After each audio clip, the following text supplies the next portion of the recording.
돈이 되는 경제 뉴스를 시작합니다. 아나운서 남국민입니다. 보좌관에 대한 갑질 논란으로 여론의 집중 포화를 받았던 강선우 여성가족부 장관 후보자가 결국 자진 사퇴했습니다. 강 후보자는 장관직에서 물러났지만 동시에 현역의원의 인사청문회 낙마라는 이례적인 사례를 남기게 됐습니다. 미국과 일본이 상호 관세율을 기존 25%에서 15%로 낮추는 무역협상에 최종 합의했습니다. 이유는 무역전쟁을 피하기 위해 사실상 미국의 제안에 수용하는 분위기지만 만약 협상이 타결되지 않을 경우 최대 30%의 보복관세를 부과할 계획도 준비 중입니다. 정부가 지급한 민생회복 소비 쿠폰이 본격 사용되기 시작했습니다. 그러나 소비 쿠폰이 카드깡과 쿠폰깡 등 불법 유통 문제도 동시에 불거졌습니다. 경찰은 불법 유통 모니터링을 강화하고 범죄 수익은 기소 전 추징 보전하게 되는 입장입니다.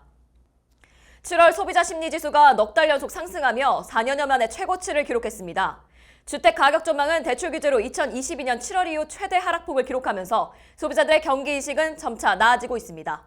하지만 기업들의 체감하는 경제 상황은 관세 불확실성으로 인해 여전히 어려운 상황입니다. 최근 주택담보대출 규제가 본격 시행된 이후 집값 상승 기대감이 3년 만에 최대폭으로 하락한 것으로 나타났습니다. 정부는 이번 대출 규제 외에도 현재 3단계 스트레스 DSR 규제를 시행하며 가계 부채 관리를 강화하면서 집값 상승 기대 심리를 예의주시하고 있습니다.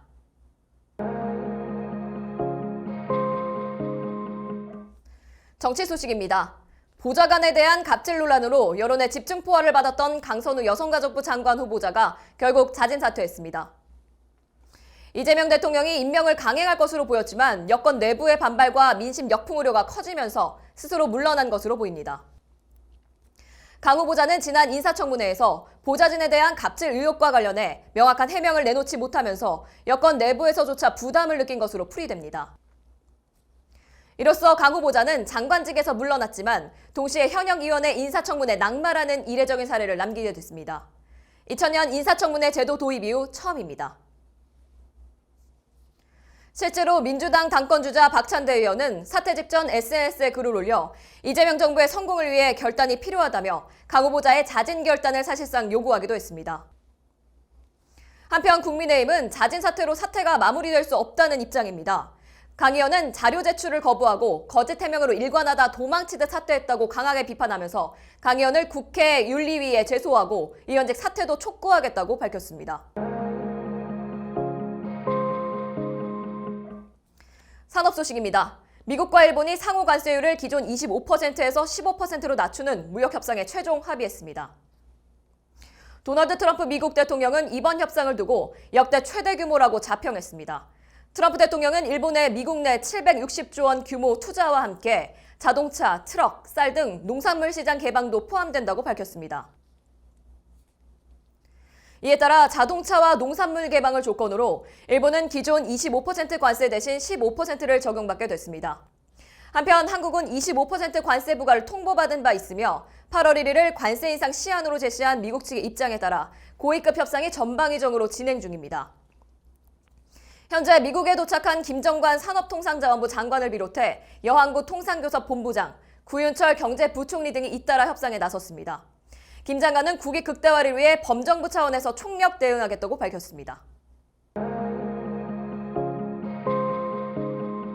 경제 소식입니다.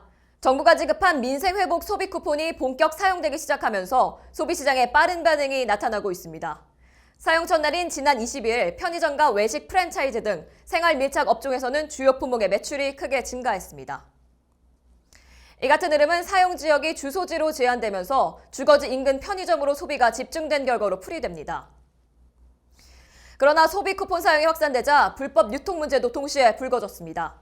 경찰청 국가수사본부는 카드깡과 쿠폰깡 등 부정사용 사례가 온라인상에서 다수 확인되자 쿠폰 사용 기한이 11월 30일까지 특별 단속에 나서겠다고 밝혔습니다.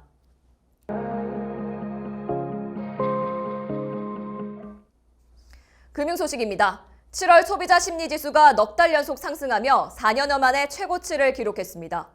한국은행이 발표한 소비자 동향 조사의 결과에 따르면 7월 소비자 심리지수는 110.8로 전월 대비 2.1포인트 올라 2021년 6월 이후 최고 수준을 나타냈습니다. 이 같은 소비 심리 개선은 수출 호조와 내수 회복세가 맞물린 결과로 분석됩니다. 그러나 주택가격 전망은 627 부동산 대출 규제 영향으로 11포인트 급락했습니다. 반면 기업 심리는 다소 위축됐습니다. 소비자들의 경기인식은 점차 나아지고 있으나 기업들이 체감하는 경제 상황은 관세 불확실성과 글로벌 교역 환경 변화로 인해 여전히 어려운 상황입니다.